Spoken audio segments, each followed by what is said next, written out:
As the world, all those who believe in Christianity, all those who are Christians, celebrate today as Good Friday. It is an ongoing celebration since most of us have been here. I just wonder how many of us really have ever taken time to reflect and then self-reflect in why you would call yourself a Christian, because it comes from Christ. We believe in a conscience that is Christ-like. That's why even Jesus was called Jesus the Christ. And he got that title because he allowed the highest good in him to resonate.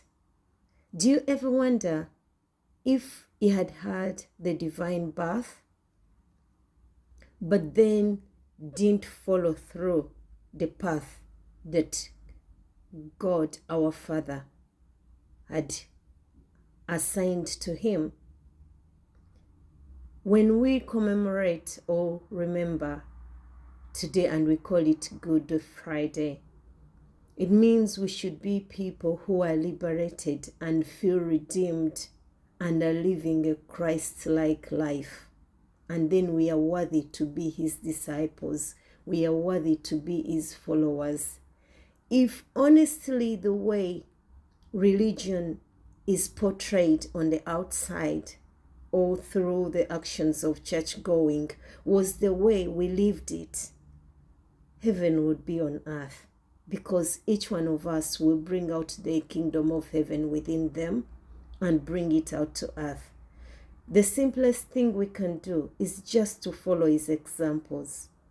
If you are faced with a situation, you can start by saying, what would Jesus the Christ, who I call my Redeemer, do in such a situation?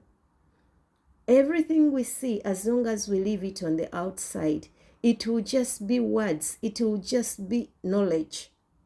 It becomes wisdom. It becomes of value when we put it in practice and we start showing the God in us. We shouldn't be showing the darkness in us. When we are on the cross, when we reflect on the cross, you see the symbology that was reflected. The thief on the right hand and the thief on the left hand. Which thief are you? I think it is better to be the thief on the right hand, who looks and see, oh God, I've done so many wrongs, but I've come to the awakening and awareness that there is good in me. I can give unconditional love. It doesn't mean that put yourself in harm's way. No, you can love people by even just praying. We are spiritual beings. And when I say prayer, I think you've never seen trees screaming out, rain, rain, come to us, rain. No, they sit still and trust. We are coming out of winter. But these trees were so trusting. The ones that were grounded and deep-rooted in Mother Earth really have started now blossoming. And that is how we are. We are no different. Hold still, self-reflect. Let's talk of the resurrected Jesus when we are showing that he's resurrected in us. But if we leave him on the cross and we just use him as a scapegoat, then when he said it is done, it was never done. When you remember, he said it is done, meaning that I've given you the way, I've given you the key, I've given you the doorway, how to be peaceful and how to serve our God who created us. It don't matter where you come from. We are more spirit. Look at this young body that died at 33. Most of us have been blessed beyond that age. But can you imagine? He was just blossoming. He was a youth. But he gave the life up so willingly because that is all in you. What do you know? We would make perfect leaders of any kind. We would make perfect friends. We would make perfect lovers. We would make, because we are able to do it. We are capable of doing it. So let's live in that light. Let's just, whatever you feel you love, give that out.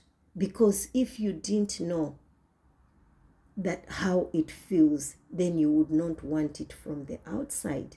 That's why we break up with people, because we feel that our desires, how we want to be loved, is not given out or given to us. But it's not out there, it is inside us. So let's go and be Christ-like. Let's, by this time next year, really let there be an improvement of people who have awakened to the true meaning of this loving story of our Creator God, and how He sends avatars to remind us of His true nature and how we should be, because we are made in God's image. Much love and blessings to you all. May we all blossom. Take care.